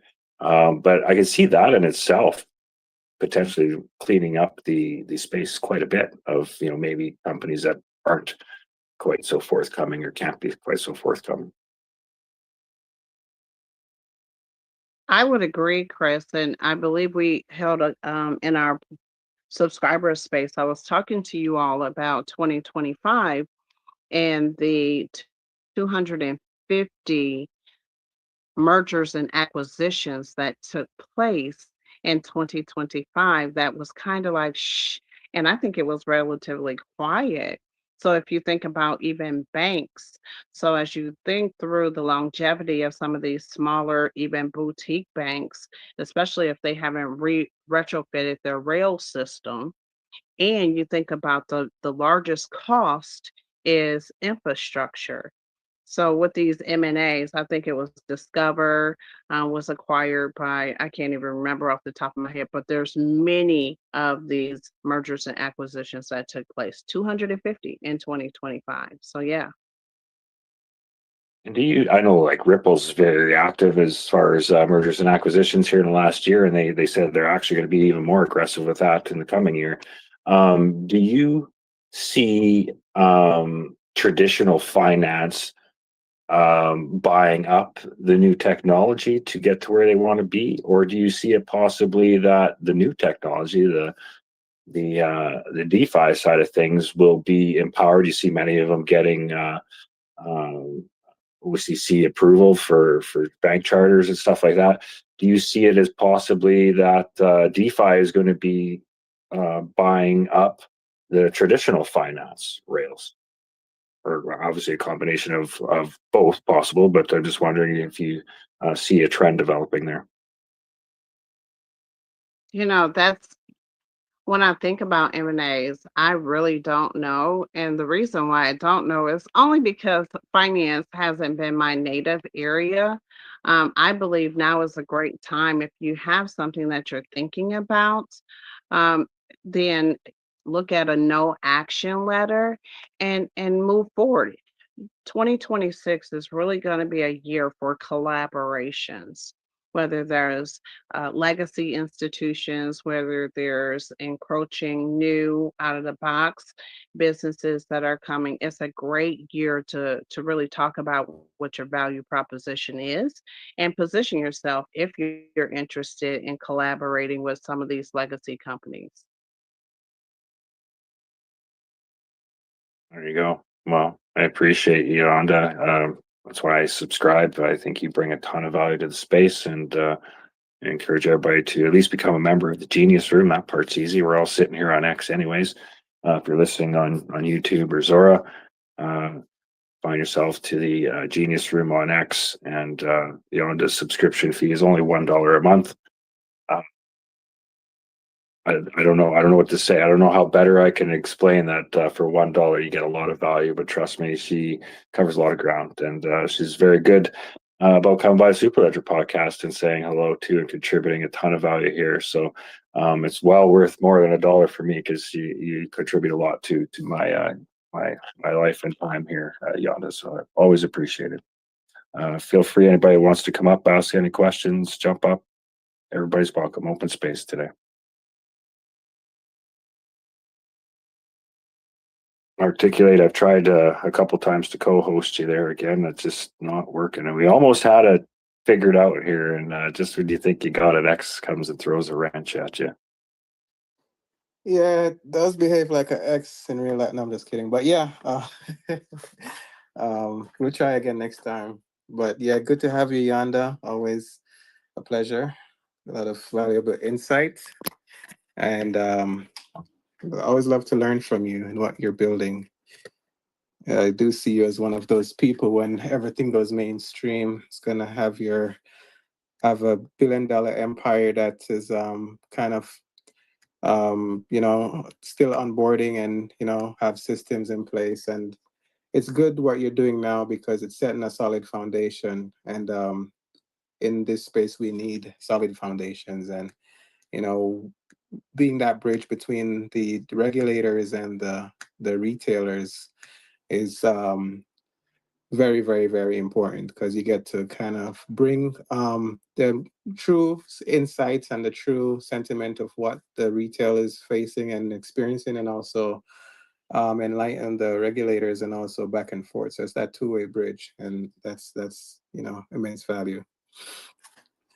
Lava, I see you have your hand up. Go ahead, sir. I articulate. For all the newcomers in the space, or those that maybe listen to the recording afterwards and don't know Yanda.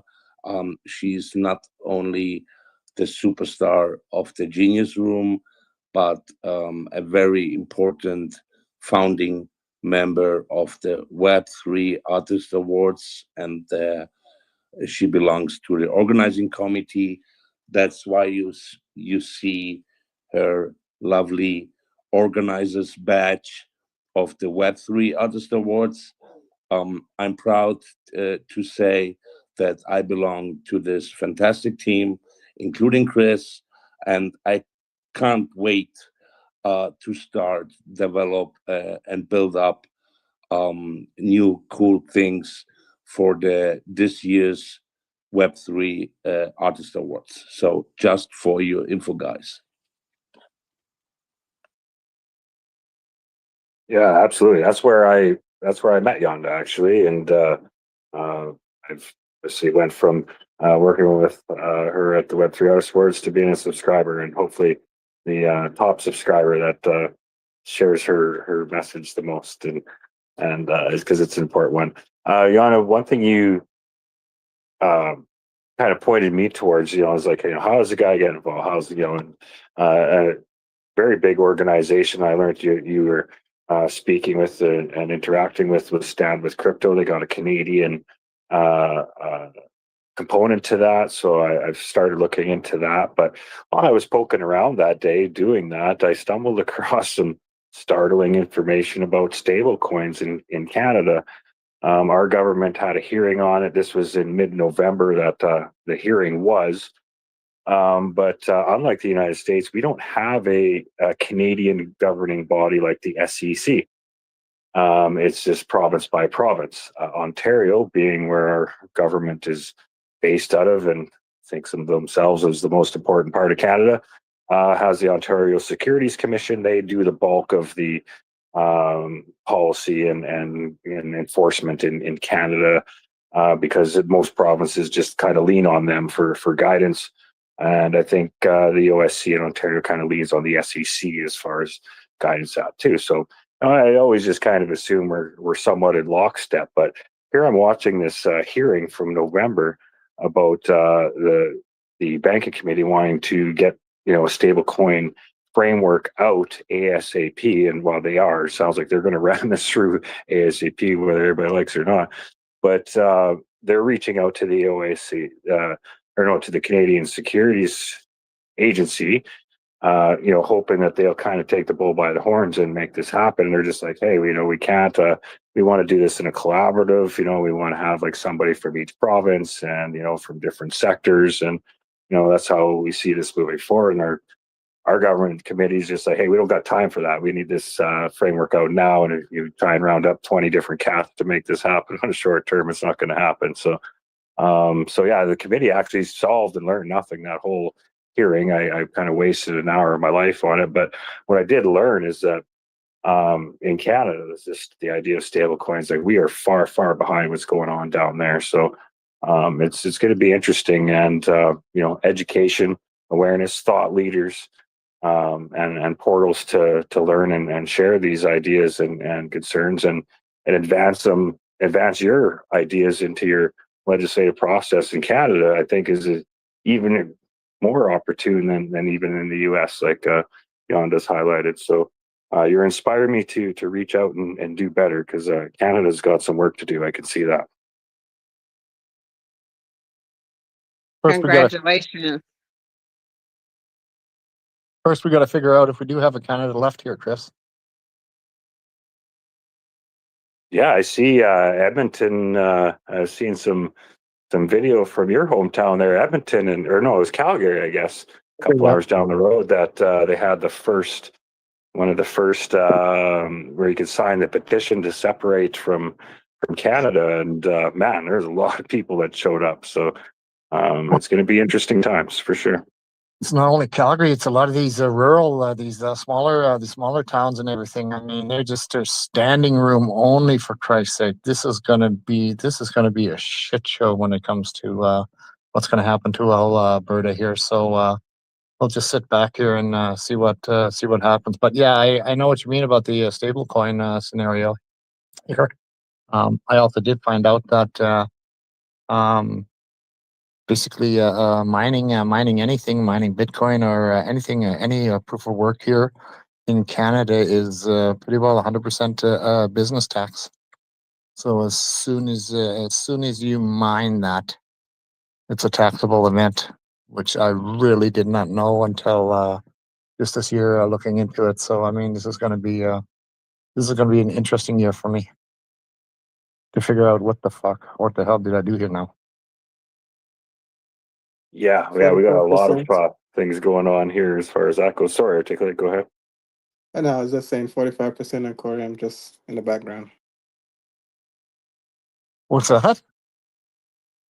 I was just saying 45% on Corium. That's something you could do. I was kidding. Oh. Yeah, funny guy.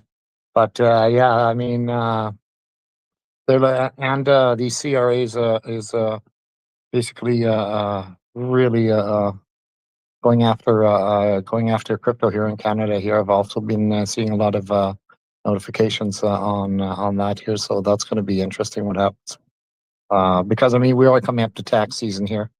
I don't know how you guys deal with your stuff here, but yeah, it's going to be an interesting year. Like I said, the CRA is really crunching down on crypto here in Canada. Well, these digital rails and AI make life a lot easier for them, that's for sure. And the other part is all exchanges are required to forward your information to the CRA. Now, that's whether you're in Canada, US exchange, or across the pond. They require any Canadian users' details be forwarded to them. So they actually explain how they're using AI. It's pretty simple process. They're just going to scan your doings, and if your income doesn't justify your spending, they're going to talk to you more. And that's just how it's going to start, right? And you think of how AI can work. That's just a simple thing to sniff out. So yeah, you're probably going to see a lot less people hired at these tax agencies because AI is going to do a lot of the heavy lifting in the background. Everything's digitized. Where everybody's worried about the CBDC, the central bank digital currency, but they don't need it. They just need the data of any currency, and that's what they got. That's what they're getting control of, and that's what will be monitored. And I imagine at some point that's what it'll be used, for taxation. I've heard plenty of government committees talk about, just transaction tax. It's just it's going to tax you right on your transaction, and it gets sent to the proper treasury rate from there. Even staking is taxed when it's at the point where it's as soon as you receive it, it's a taxable event. Did you guys know that? Well, it's definitely considered income, right? So. It's something that I've been dealing with the last few days. What's up, NTO? I've been trying to rebuild everything that I've bought, swapped, sold, restaked across the board, across the validators, and it's been a process. It's what's even more interesting is the like when I don't know, I use MintScan to download my Corium transaction history. It doesn't actually tell you, or in that download, you can't actually view swapping. So like if I swapped USDC for Corium, you're not going to see that laid out. It's going to be a contract execution, and that doesn't download. And then you have to go and investigate the contract execution on chain. It's such a nightmare right now. It's incredible. Is this Labrador? It's your boy Corey, man. I'm back. Oh, it's Corey. Back. Nice. Yeah. This is my personal page, guys. I'm gonna start and trying to do most of my communication this way. And I'll still do more of the brand and validator stuff on the other page. But this is where I'll do like my day-to-day usually. So if anyone wants to follow me here, I really appreciate it. Welcome back, sir. Thank you. I thought you were a scammer, so I'm glad you've clarified that. I seen a somebody rocking your logo there. I'm like, hey, what's going on here? Right on. Well, welcome back. And yeah, the taxation, it's going to be, it's going to be a bigger thing than it has been in the years past. You can just see the progress on that as far as governments and what they were demanding from all the centralized exchanges. And that opens up your question to your DeFi and how that all looks. And yeah, a lot of moving parts. Like I said, it's just one of those things. It's careful what you wish for, right? We make the technology quick, easy, and at the same time, it gives them tools to be more invasive in their lives than they have been. Like up until now, I haven't had to explain to anybody who gave me the $5 bill in my pocket. Well, now I got to do that all the time. Anytime somebody sends me something to my crypto.com, I got to fill out the travel rule form. So that's for a $5 transaction. It's like, come on. So is this making life better and easier? I don't know. Maybe, but it's making it far less private. That's no doubt about that. So it's interesting time, and we're gonna have to preserve the important parts of this ethos to maintain some ability to move freely as much as as we can. Maybe as a Canadian, maybe I'm a bit more paranoid than everybody else. Is it something? Is it something they got planned here to make it as difficult as possible to get people away from the cryptocurrency scenario? I don't know. I just say I think it just goes back to just they just want to know where everything's coming and going from, right? And I've always understood large amounts. I mean, obviously, we don't want to be funding terrorist organizations and stuff like that. We want to be able to find bad actors. I'm 100% behind that. But I mean, when it gets down to microtransactions like $5, $10, $100, even $1,000, the government has no business knowing who is sending me that. And I find it very offensive. Like I said, I've seen it with the banks here. It started out as $10,000 used to be the cap. Now, if you go in and ask for much over $1,000, you're answering questions or filling out forms.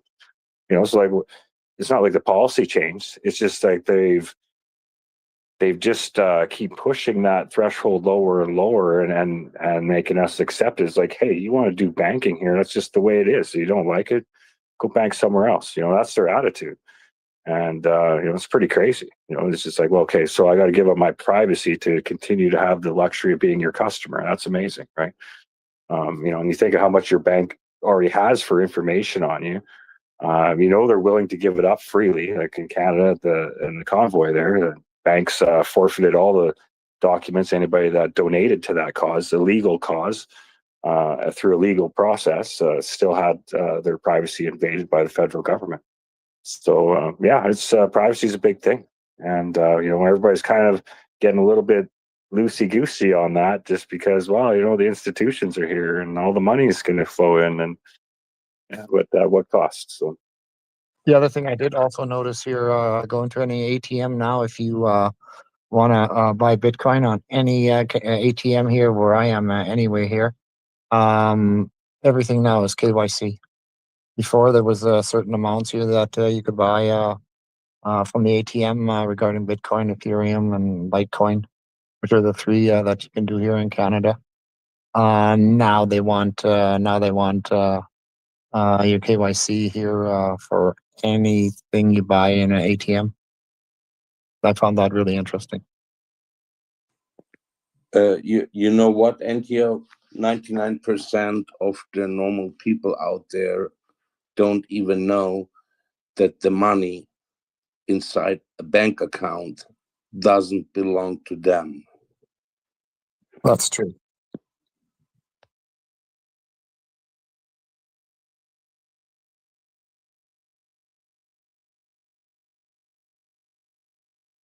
Well, it's open space. Everybody's welcome to come up, add, shift gears, change lanes, whatever we got to do.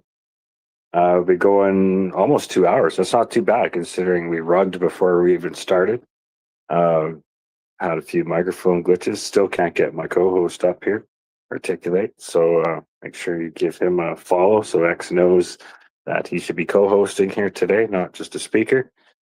Thank all the speakers that come up today. We had Toasty come up, talk about what's going on at Capital Revival, used to be known as Reaper Finance.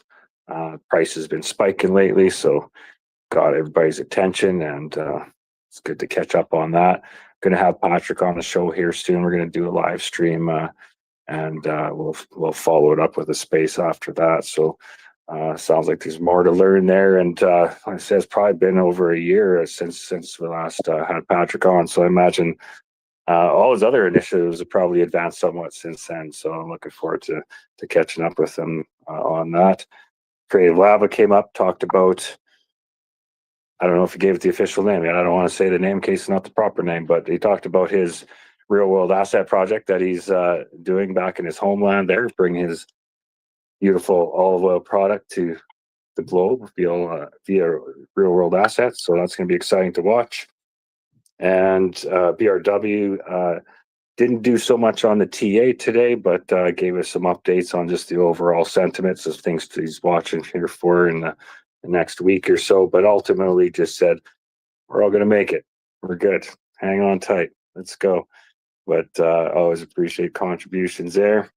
And Andrew, aka Core Easy, rocking the same logo, different name, is joined us again and looking for tax solutions on the Corium network. So NFT Evolutions a while back was talking about having your tax files download. I haven't heard on that lately, but yeah, there's a lot of work to go. And maybe so like.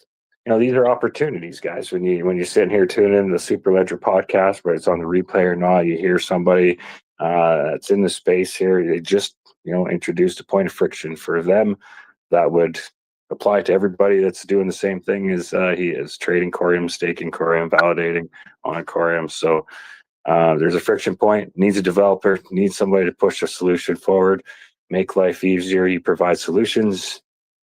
Price goes up. That's how easy it is. Don't have to wait for token to go up. You can just provide your own solution, get the value that way. So hopefully it inspires somebody to build some cool tools to help us out at tax time, because like it or not, that's not going anywhere anytime soon, no matter what we do. So appreciate that insight though. Andrew, it's always good to remind yourselves to got a lot of paperwork to do. I do see B is in the audience. I was in a space with B last night. In her space, there was a bunch of people. She has a project here that she's looking to possibly do cross chain on. So it's nice to see you in here, B here. If you have any questions regarding what we've talked about today here, I know some people in the space last night did not like the XRP here. There is a lot of people here that are into XRP, also Corium, and some other changes, some other blockchains. If you have any questions from last night that weren't answered, by all means, please come up and say hi here. It would be really nice. I really enjoyed your space last night. It was very nice. Well, I know one of the questions she should have about last night is how the heck she hooked up with a guy like you. I don't mean hooked up in that way. I should have used that. It might have been the wrong word. Ended up with a guy like you in her space. There you go. Nice. Anyway, sorry about that. Misspeak there. B, you're always welcome to come up and share, whether it's today or give me a call. We'll get you on as a guest officially. If you have a project you want to share with us, that's what we're here for anytime. But today's an open space. Everybody's welcome to come up for sure. Chris, I have a question for Antio. Antio, weren't you giving away a nice XRP silver coin lately? Yeah, I did give one away. Yes. Is it already done? Who won the silver coin? Barkerman won the silver coin. Yeah, it was. We had a karaoke space, and Jesus, we had a lot of people coming through here. It was really fun here. A lot of talent here, and there was some hidden talent here that basically came out in a couple of Later episodes, they did some collabs with one another here, and it's insane the amount of freaking talent that there is in the XRP community. So next year, they're having one more here, and 50 is willing to give away $500 for the event here, and then there's some other people who are giving away some things here. So that's really starting to grow here. Like we had something like 300 people come through that space just before Christmas. So yeah, that was extremely fun. I would like to suggest you to not give away any silver anymore. It's better if you might find a good friend with a nice private jet, so you guys can come pick me up in Europe. We will board a ton of silver and take advantage of this $5 to $7 price difference between the COMEX and the paper silver and the Shanghai gold exchange. So the actual best arbitrage possibility is get a fucking ship, put 10,000 tons of silver on it, and go to Shanghai, my friend, and you get rich in one day. The arbitrage. There we go. All right, that's not financial advice, does not represent the views of Aquarium Community DAO, the Superledger Podcast, or Aquarium Concepts.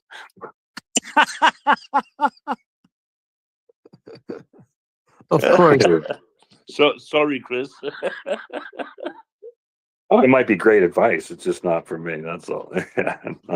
All good, man. Yeah, I think silver's got a long ways to go, and yeah, it's kind of another reason why I was happy to have Toasty up here. I was just thinking, like, for the a couple years that people have been getting dropped silver just for holding the Reaper token and Ascension.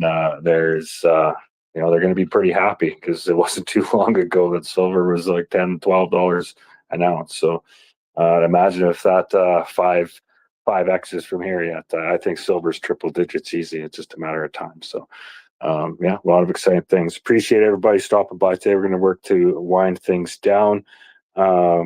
Articulate, is there anything you want to add before we go today? Sorry, I can't get you up here as co-host. Oh, good. I definitely another great space. A lot of valuable information. 2 solid hours. I got 2 drips of XRP while doing this space from the Reaper, the Capital Revival team. Shout out to you guys. So yeah, getting paid while working. But yeah, encourage everyone, if you haven't, if you're doing something in the space, I would highly recommend you to create a Grokpedia profile page on there with your biography and everything, verifiable source of truth.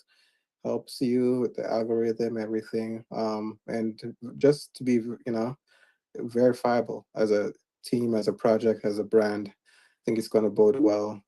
Integrated with AI takes you far. So, yeah, that's it for me. Big week again.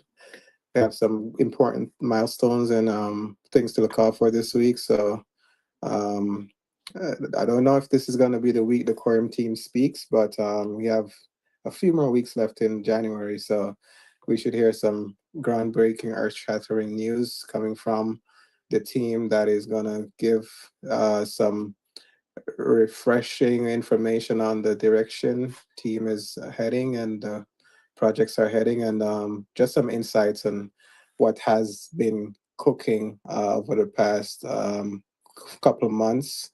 I know in mid last year, the FINRA news came through, the El Salvador news as well. So would be good to have some updates on those. But yeah, regardless, looking forward to having you guys next week with us again on the Superledger Podcast for the 111th episode. 111 episodes in. Wow. So yeah, I'm looking forward to that. But yeah, that's it for me this week. Thank you, Chris. Thank you, everyone. Right on. Well, make sure you give everybody a follow in the room here today. A lot of people listen on the replay, but for the amount of people in the room, make sure you give everybody a follow, help everybody out. And especially the speakers for coming up and contributing the value they did. Really appreciate that. And yeah, I did a live stream last night on Lendor. Their raise, they're doing a community raise of $300K starting tomorrow for the next 2 weeks. You can check that out for more details on that. I think they're doing space there tomorrow too. So you want to learn about that before you get involved. Lending and borrowing has as good as how I came in at the end of it. When you start talking leverage on low liquidity coins, I'm out. That's chaos to me. So, but nonetheless, I wanted to share the white paper with everybody and make sure they seen the whole project that way. So you can check that out. I'll be back on Wednesday morning for Flix Talk number 201, I believe, 202. Yeah, I'm hosting there every Wednesday morning, 6 a.m. Pacific, 9 Eastern. And I have a lot of content to come out. So kind of just got my home base set up, had some challenges, haven't been here for 6 months. That has its own issues that it creates. So I think I got it figured out. I got my Starlink set up, so it obviously held this whole conversation. So that's all working nice. So yeah, I'll definitely be doing a few more live streams in the days ahead. No promises for tonight, but yeah, I got a lot of things to say that I've been bottling up here. And as Articulate alluded to, sounds like Mike's got some things to say in January too, which will just give me more things to say probably. So stay tuned, give everybody a follow. Media nodes coming live here soon, hopefully on flix.fun. So stay tuned for ccd.tv. If you have any content you want to get involved there, reach out. We learned when it comes to other people's content, we got some forms to fill out and make sure everybody's happy there. So yeah, reach out if you're interested in streaming on CCD TV once we got our media node rocking. And thanks again, everybody. Appreciate it. We had some glitches, had to start up a fresh space right at the start. You all found your way here still. Love everybody that shows up in the replay and listens too. You're very important. Stop by, say hello once in a while. It's always good to see the faces in the space too. But yeah, that'll wrap things up for today. A lot going on in the world. Peace and prosperity to all, especially those in Iran. Take care out there.